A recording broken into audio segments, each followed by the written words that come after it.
Kalau kita itu puasa sunnah, kita melihat orang makan itu sunnah, dan orang yang makan pun sunnah memperlihatkan pada kita. Yang tak boleh depan anak-anak kita yang lagi puasa tak boleh makan ya. Itu kalau nampak kita makan, aduh lapar pak, kan ya gitu. Karena dia latihan, bukan dia. Tapi kalau kita dewasa nih Pak Bu, itu ulama kita menyatakan bahwa sunnah kita minum di depan orang yang puasa sunnah, tapi minum di depan orang yang puasa wajib, puasa Ramadan umpamanya itu tak boleh Pak Bu ya. Hindari. Sunnah hukumnya kita memperlihatkan. Kalau sama-sama mengerti itu Bapak Ibu, sama-sama dapat pahala. Yang minum di depan yang puasa berpahala, yang menengok yang minum juga berpahala Bapak Ibu.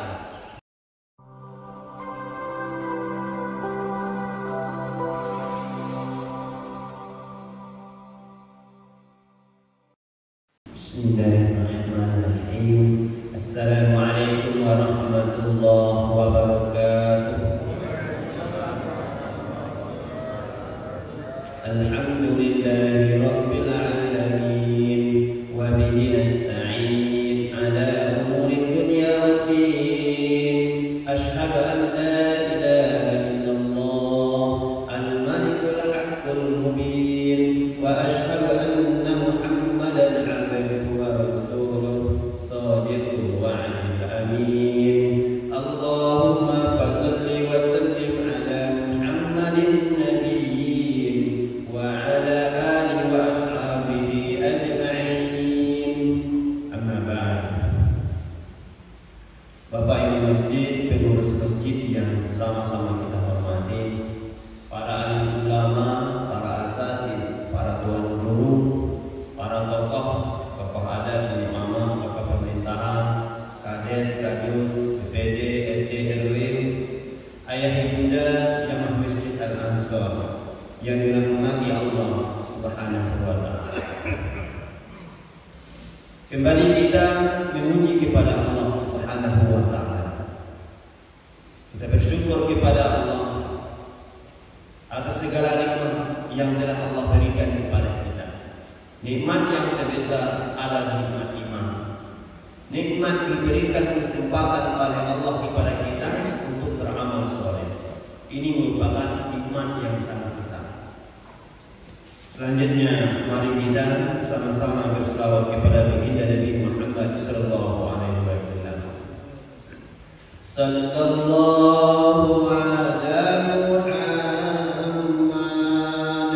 sallallahu alaihi wasallam, sallallahu ala Muhammad,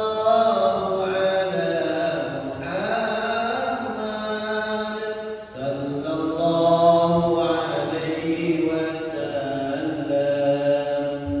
sallallahu ala Muhammad, sallallahu alaihi wasallam, sallallahu ala Muhammad, sallallahu alaihi wasallam. Semoga saja selawat salam kita menjadi asbab, menjadi wasilah dimudahkan segala urusan kita di dunia ini, diijabahkan semua permintaan doa kita, kelak kita mendapatkan syafaatnya. Allahumma amin. Ayah ibunda yang dirahmati Allah Subhanahu wa ta'ala,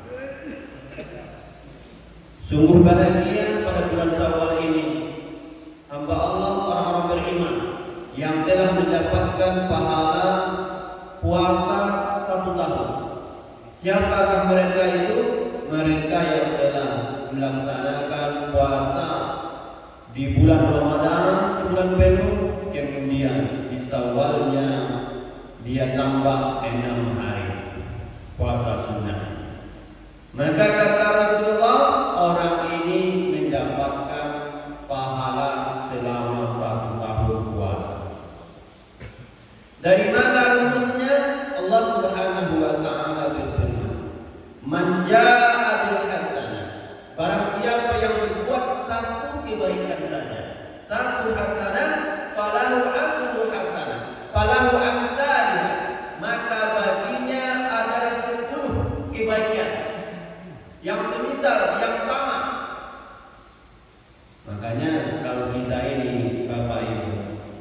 baru berniat untuk berbuat baik saja Allah sudah hitung 1 pahala. Baru niat. Kalau kita laksanakan, Allah lipat gandakan minimal 10 kali lipat kebaikan kita. Hasanah. Ini kasih sayang Allah. Tetapi kalau kita berniat untuk berbuat keburukan, Allah belum hitung. Kalau kita buat buruk, kita laksanakan, maka cuma 1. Bagaimana mungkin Allah tidak kasih sayang kepada hamba-Nya, Bapak Ibu? Allah ingin semua kita masuk surga. Allah inginkan semua kita mendapatkan nikmatnya, rahmatnya. Akan tetapi kitanya saja terkadang kurang bersyukur kepada Allah Subhanahu wa Ta'ala. Bapak Ibu yang dirahmati Allah. Jadi kalau kita puasa yang 1 bulan itu 30 hari, Bapak Ibu, Allah beri 10 hasanah. 30 kali 10 sudah 300 hasanah yang akan kita dapatkan. Kalau ditambah pada bulan Syawalnya 6 hari, maka kita mendapatkan 60 hasanah. 300 tambah 60, 360 hasanah. Dan dari mana dapatnya pahala 1 tahun ini, Bapak Ibu? Kalau dalam kalender Hijriah, 1 tahun itu sekitar 153 hari. Ini kalender Hijriah. Kalau kalender Miladiah atau Masehi, 1 tahunnya sekitar 365 hari. Maka nanti sekali yang dihitung kalender Hijriah.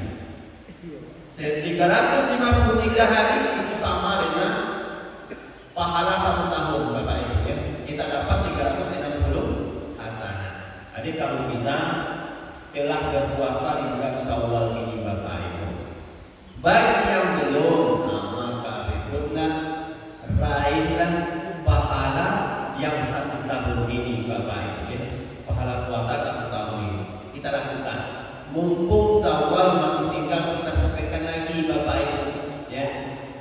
Aduh Pak Ustaz, saya belum qadha lagi, ada qadha puasa saya, gimana caranya? Maka mari kita simak hadis Rasulullah yang diriwayatkan oleh Imam Muslim.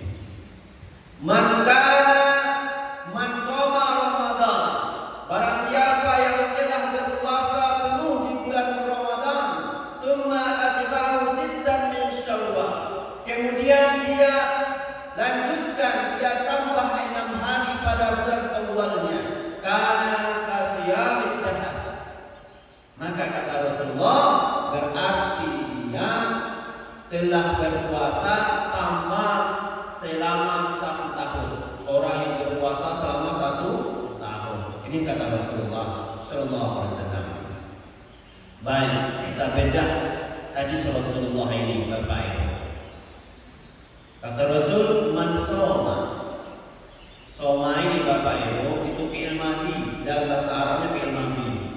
Dalam bahasa Inggrisnya past tense, kata kerja yang telah. Maka artinya barang siapa yang telah berpuasa penuh pada bulan Ramadan. Ini syarat pertamanya, Bapak Ibu. Mesti puasa penuh di bulan Ramadan. Kalau tak penuh puasa gimana? Kita sakit, atau kita halangan, atau kita safar, maka penuhkan dulu Ramadannya. Kalau ingin dapat pahala 1 tahun ini, Bapak Ibu, qadha dulu, Bapak Ibu, ya.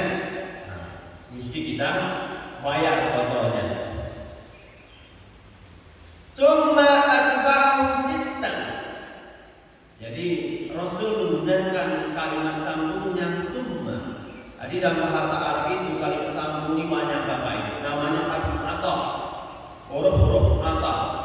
Di antaranya ada huruf fa. Kalau Rasul menggunakan kata fa ajba'ahu, ini makna lain, Bapak Ibu. Perhatikan bagaimana Rasulullah memilih diksi, pemilihan kata yang benar, karena Rasul ini ahli bahasa Arab, Bapak Ibu, dan paling fasih. Kalau Rasul menggunakan huruf fa, itu artinya tak ada jeda, Bapak Ibu. Begitu selesai Ramadan, langsung puasa 6 hari di Syawalnya. Sementara kita kalau tanggal 1 Syawal tak boleh puasa, haram.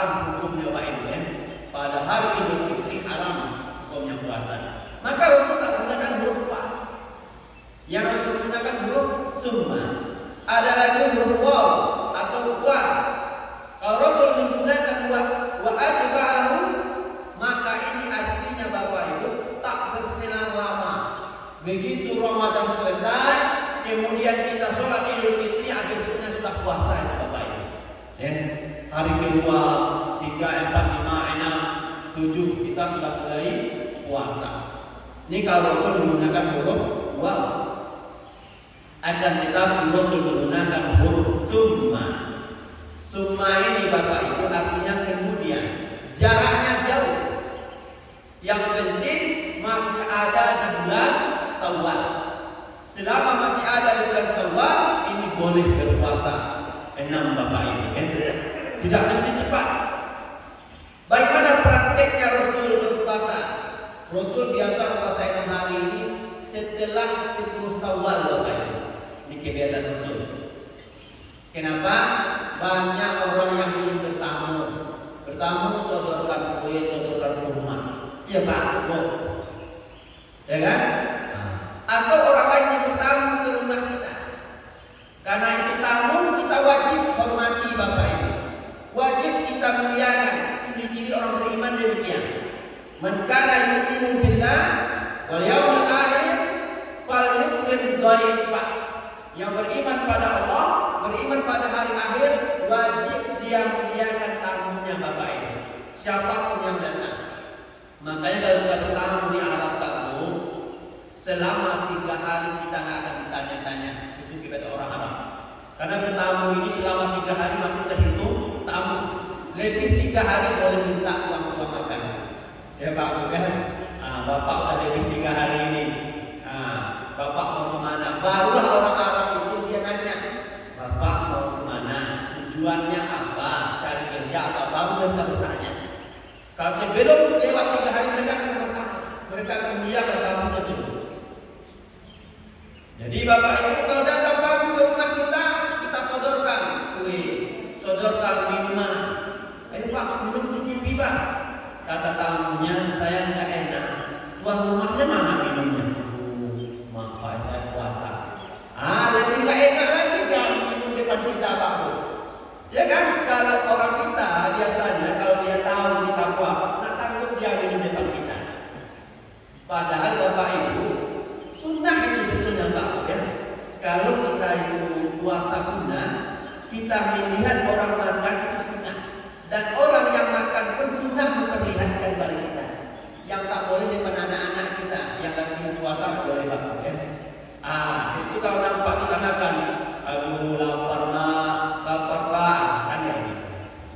Karena dia latihan, bukan dia. Tapi kalau kita dewasa nih Pak Bu, itu ulama kita menyatakan bahwa sunnah kita minum di depan orang yang puasa sunnah, tapi minum di depan orang yang puasa wajib, puasa Ramadan umpamanya itu tak boleh Pak Bu ya. Hindari. Sunnah hukumnya kita memperlihatkan. Kalau sama-sama mengerti itu Bapak Ibu, sama-sama dapat pahala. Yang minum di depan yang puasa berpahala, yang menengok yang minum juga berpahala Bapak Ibu. Kita kadang-kadang banyak segan tuh Bapak Ibu ya, karena tak ngerti ilmunya gitu kan. Sama seperti kita sholat sunnah. Kalau sholat sunnah Pak Ibu, rawatib, qabliyah, ba'diyah. Kita menjelas di depan nisab pertama. Mundur pula ke belakang sholat sunnah. Kan salah Bapak Ibu kan? Maksudnya dia ingin menghargai belakang adalah enak depan. Itu kira-kira maksudnya Pak Ibu ya. Padahal sunnahnya sholat itu di mana Pak? Dinding. Cari dinding dulu, cari sutroh atau tiang, atau cari penghalang supaya setan betina, anjing merah tak lewat depan kita Pak. Ya, itu kan ada hadis di Pak kan? Kalau lewat, kalau kita sholat tanpa sutroh, kita akan lewati oleh setan. Diganggu kita Pak. Itu yang pertama. Yang kedua, orang lain tak terhalang, dia mau lewat, kita pula sholat di belakang saja. Sunnahnya kita yang berada di depan maju segera merapat ke dinding. Begitu Pak ya? Bu ya? Kalau kita sholat sunnah, kalau memang sudah di stop depan kita jangan mundur ke belakang, cukup ke samping. Maksud berpindah tempat ini begini Pak. Ya. Sunnahnya kalau kita habis sholat qobliyah itu kayak tadi itu boleh bersalaman, boleh cerita dulu, boleh ngobrol. Rasul itu prakteknya. Rasul tidak langsung sholat sunnah. Rasul ngobrol dulu atau salaman. Kata Imam Asy-Syafi'i minimal kita pindah tempat geser sedikit untuk memisahkan antara sholat wajib dan sholat fardu. Itu tujuannya sebetulnya Bapak Ibu ya. Nah, di samping juga memperbanyak tempat sujud Pak Ibu ya. Jadi tujuan kita bergeser ke kiri ke kanan itu tujuannya untuk memisahkan antara sholat wajib dan sholat sunnah. Ini tujuan utamanya. Tapi jangan gesernya ke belakang Pak Ibu. Kalau mau bergeser ke samping kiri atau ke samping kanan, usahakan di stop depan kalau kita sholat sunnah. Bapak Ibu yang dirahmati Allah Subhanahu wa taala, kita kembali kepada topik puasa tadi Pak Bu. Maka Rasulullah SAW menggunakan kata summa, ya, berjeda lama. Kalau di tempat daerah Bangkinang sana Pak Bu, mereka puasa sunnahnya itu harus Idul Fitri, besok puasa 6 lagi, ya.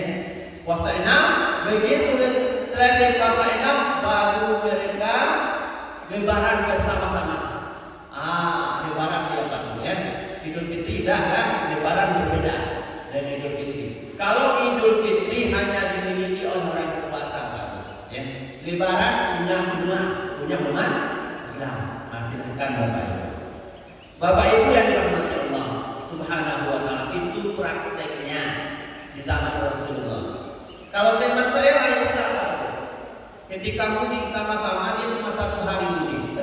Kok cepat kali? Kalau di kampung ini saya nggak bisa puasa 6.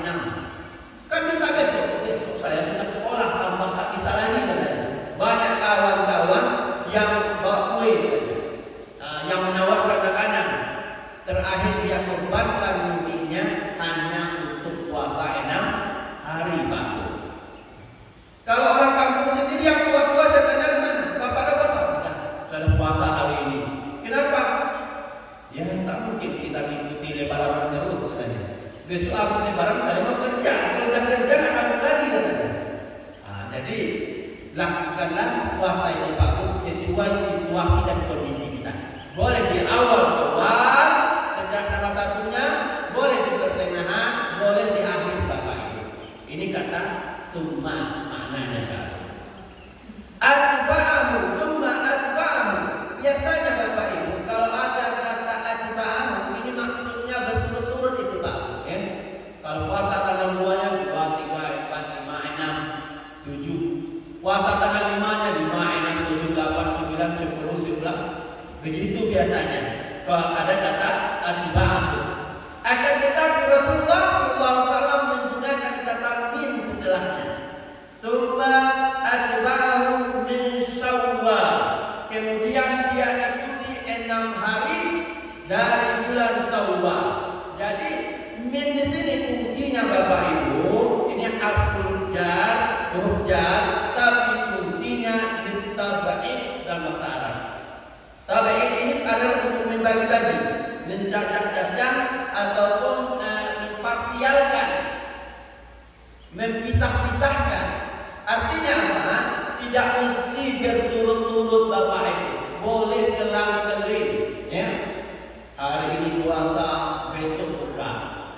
Hari ini puasa, udah 1 pekan lagi puasa lagi, ya. Boleh Pak, ya. Kalau hari ini kita baru mulai puasa, tetap kamu. Saya buka bersama. Ada hadisnya juga sunnah buka. Kalau ada orang rame-rame, ya Pak bukan? Ada juga hadisnya Pak bukan? Maka dia buka bersama dengan niat menghargai tamu. Besoknya baru dia puasa lagi itu boleh Pak ya? Karena dia menggunakan huruf min. Litaba'id ini fungsinya Bapak Ibu untuk memparsialkan. Boleh dipisah-pisahkan. Tak mesti berturut-turut puasa 6 hari itu Bapak Ibu. Kata Rasulullah SAW, karena kasyamid dahar, maka dia sama seperti orang yang puasa selama 1 tahun. Bapak Ibu yang dirahmati Allah, Pak Ustaz, Syawal kan tinggal sekitar sepekan lagi. Saya punya qada 7 hari. Halangan saya 7 hari. Tak mungkin lagi. Mana yang saya harus dahulukan? Apa boleh saya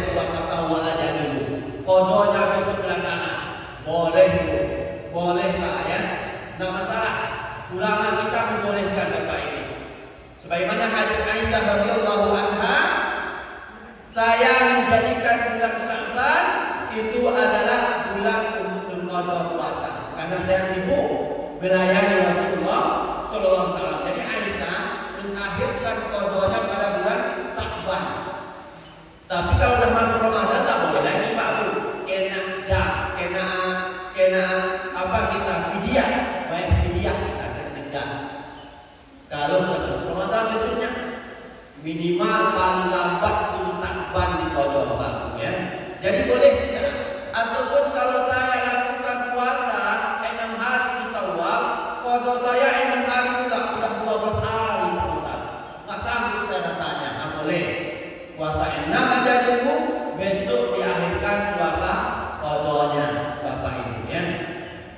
Kalau boleh begini, bagaimana susunan yang terbaik Bapak Ibu? Yang terbaik adalah bayar qada terlebih dahulu. Kemudian puasa kita 6 hari berturut-turut. Ini yang terbaik kata ulama kita. 6 hari berturut-turut di bulan Syawal. Ini yang terbaik. Jika tidak mampu membayar qadanya, hanya puasa Syawal saja yang mampu, puasalah di bulan Syawal 6 hari berturut-turut. Ini yang terbaik. Juga tidak mampu berturut-turut, boleh kelang-keling Bapak Ibu ya. Hari ini puasa, besoknya baru. Hari ini puasa, besoknya buka, boleh. Asalkan 6 hari Bapak Ibu. Ini adalah tata cara dalam puasa 6 hari Syawal.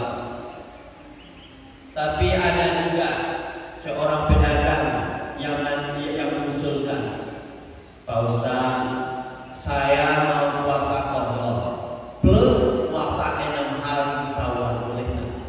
Dia maunya Pak Bu,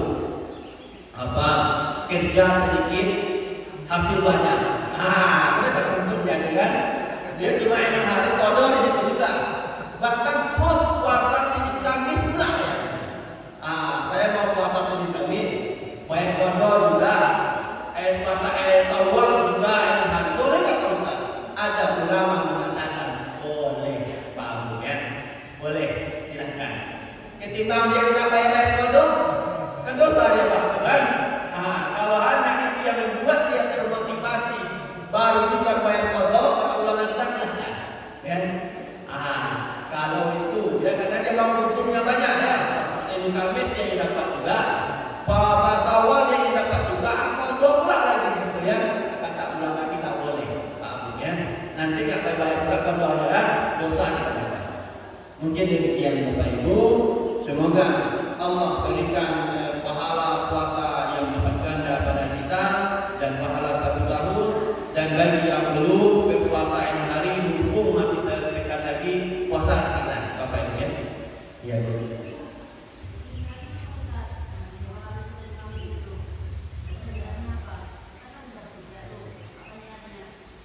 Oh iya Bapak Ibu ya.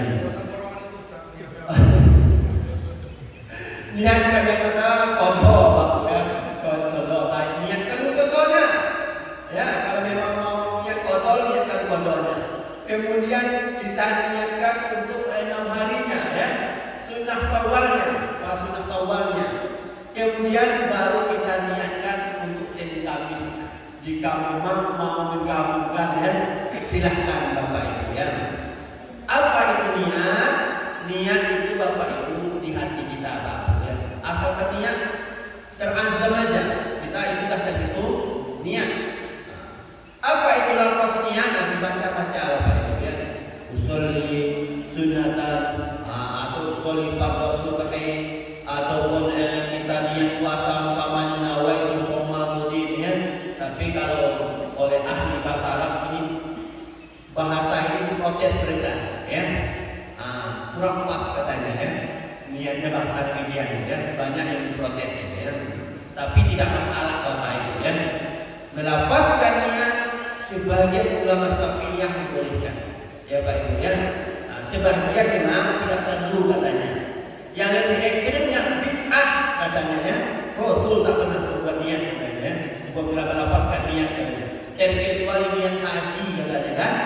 Ya kan? Katanya itu Pak ya. Kalau haji ya menjelaskan Labbaik Allahumma labbaik. Ini Rasulullah kan sholat akan usolli katanya. Tapi sebagian ulama Syafi'iyah mengatakan adalah bahwa melafazkan niat namanya talafuz niat itu dibolehkan, terutama bagi guru-guru Bapak Ibu. Ya, daripada ngaji Pak Bu. Guru ngaji lah ya kan.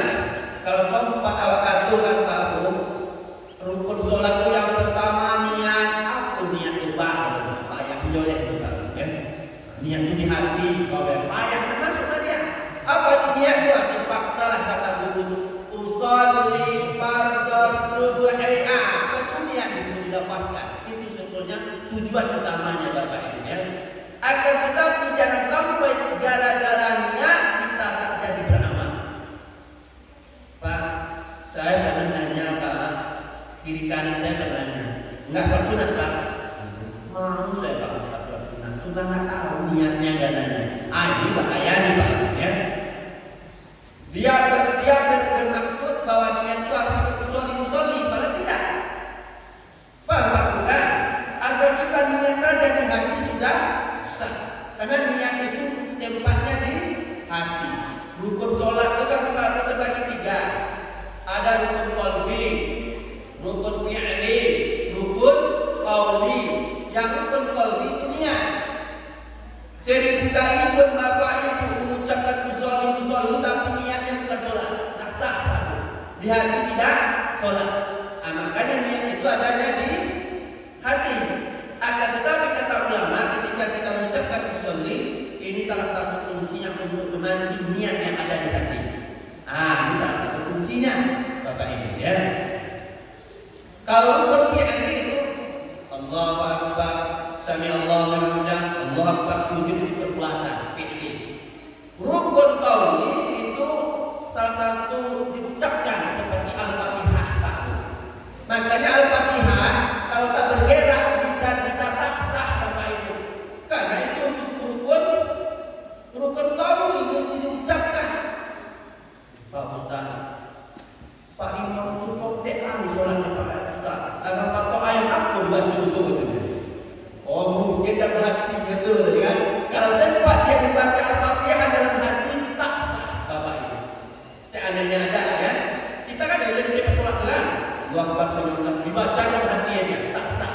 Karena ada qauli yang mesti digerakkan lisan kita Bapak Ibu. Mungkin itu gambaran niat Bapak ya. Apapun ibadah kita mesti diawali dengan niat. Niat itu ada di hati. Innamal a'malu binniyat. Segala pekerjaan mesti kita awali dengan niat. Terima kasih. Mohon maaf. Kita tutup dengan doa kafaratul majlis. Subhanakallah wa bihamdika asyhadu an la ilaha illa anta astaghfiruka wa atubu ilaik. Wassalamu alaikum